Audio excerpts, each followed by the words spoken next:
Hello everyone, আমি বৈশাখী। আপনাদেরকে আমার চ্যানেলে স্বাগত। আশা করি সুস্থ আছেন, ভালো আছেন। আজ আমি ব্রোকলি দিয়ে একটা দারুণ স্বাদের রেসিপি বানাতে চলেছি। আর এই রেসিপিটা খুব অল্প সময়ের মধ্যেই বানিয়ে নেওয়া যায়।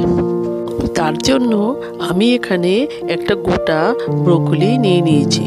বন্ধুরা, এটা যেমন টেস্টিও হয় তেমনি খুবই হেলদি রেসিপি। তাই রেসিপিটা করার জন্য গ্যাসে একটা কড়াই বসিয়ে দিয়ে তেল দিয়ে দিয়েছি। তেলটা গরম হয়ে গেলে এখানে কিউব করে রাখা পনিরগুলো তেলে ছেড়ে দিলাম। এরপর পনিরগুলো আমার হালকা ভেজে নেওয়া হয়ে গেছে।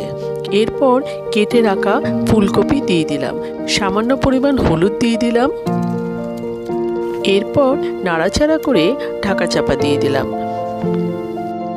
এরপর ফুলকপিটা হালকা ভাজা হয়ে গেলে দিয়ে দিলাম বিনস, গাজর, ক্যাপসিকাম, কড়াইশুঁটি, ব্রোকলি, সব সবজিগুলো দিয়ে দিলাম।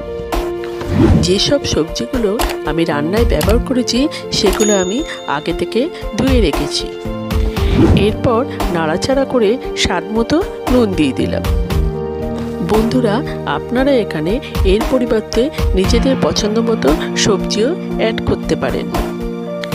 এরপর সবজিগুলো মজে গেলে 1 চামচ ধনে গুঁড়ো দিয়ে দিলাম, আর দিয়ে দিলাম 1 চামচ গোলমরিচের গুঁড়ো, আর দিয়ে দিলাম 1 চামচ আমচুর পাউডার, আর দিয়ে দিলাম পরিমাণ মতো চিনি, আর দিয়ে দিলাম 1 চামচ লঙ্কা গুঁড়ো।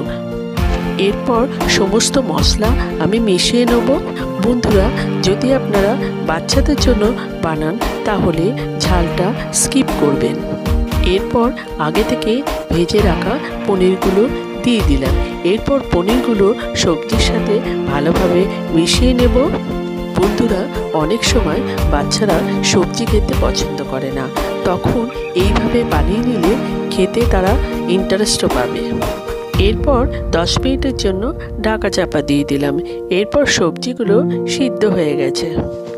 এরপর কিছুটা পরিমাণ ধনেপাতা কুচি দিয়ে দিলাম, আর দিয়ে দিলাম 1 চামচ বাটার। আমি এখানে বাটার ইউজ করেছি, আপনারা স্কিপ করতেও পারেন। বন্ধুরা, অনেকে এমনও আছেন যে তেল মশলাযুক্ত খাবার খেতে পছন্দ করেন না, তখন এই রকম একটা রেসিপি, কম তেল মশলাযুক্ত এই রেসিপিটা ট্রাই করতে পারেন। আশা করি ভালো লাগবে। এরপর আমার রান্নাটা রেডি হয়ে গেছে, আমি একটা প্লেটে সার্ভ করে নিলাম। আপনারা যারা আমার ভিডিওটা যে যেখান থেকে দেখছেন তাদের পাশে থাকার অনুরোধ রইল। Till then, take care, bye by.